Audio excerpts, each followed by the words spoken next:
Chapter 10.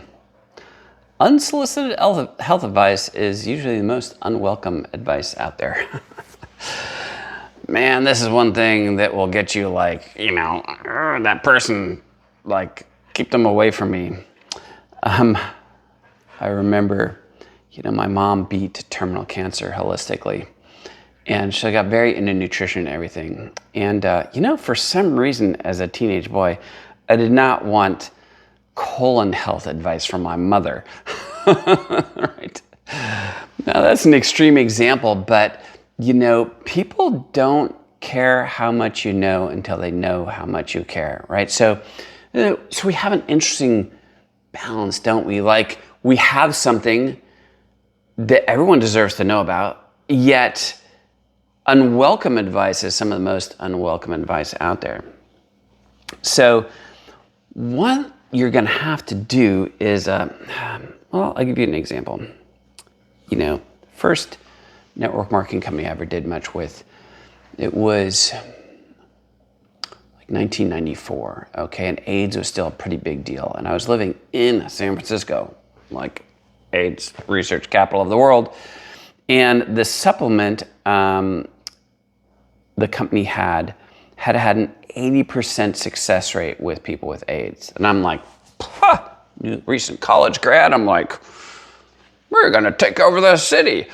We're gonna go and talk to everybody about this. And everyone, naturally, if you have AIDS or if you're an AIDS organization, you would want to know about this, right? Yeah, I had zero success. I was hot. I was like, we're gonna tell everybody about this. Yeah, but no one was really interested. What? Yeah. They were interested in AIDS, and people just thought they were gonna die. I had one, here's an interesting thing I had.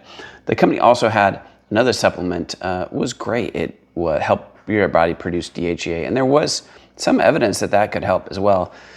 And I only got one guy to take the product. He was HIV positive. He didn't have full-blown AIDS yet, and he took the other supplement because he wanted to lose weight and look better. And he did, and all his numbers went to normal too. But he quit taking it. You know why? He said, well, I'm going to die of AIDS anyway, so why bother? Interesting, right? So what I learned over the years is just kind of have to test the waters. Does that make sense? Someone has some condition, you're like, I'm pretty sure we could help with that. Maybe ask them, hey, have you ever heard of such and such? Or, I found something that's been getting good results with that if you're interested, right? So what you'll notice is based on their response, you'll notice are they open and are they looking for something, or are they nothing helps with this, right? I think there are people who I've talked to who I knew I could help them with something. They had a pretty serious condition. And I mentioned something to them, not obnoxious, but a little nugget, testing the waters. Are you looking for something? I promise you, if you had asked them later if I had suggested anything, they would not even have, it didn't even exist.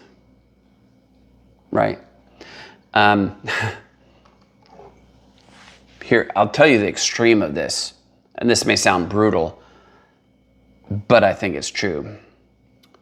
For some people, a cancer diagnosis is socially acceptable as suicide. Not for everybody, for some people. That's extreme, right? But try telling those people about something that could help them. Not gonna happen. Right? So, does everyone deserve to know about your amazing products? Absolutely. But don't try shoving it down people's throats, right? Some people are trying to feed your dog a pill. If I have some sort of pill my dog needs to take, I'll grab his mouth, open his jaw, stuff the pill down, hold his mouth open till he swallows that thing, right? That's not how you build a successful network marketing business, nor how you do business in a way that honors friendships and relationships, right? Get good at getting people to be curious. genuinely care about people. Now we're going to go into the next segment. We're going to go a lot into this about recruiting without chasing. Like, how do you actually do this, right? How do you get people to come to you, right? How do you bring stuff up in conversation where they'll think it was their idea?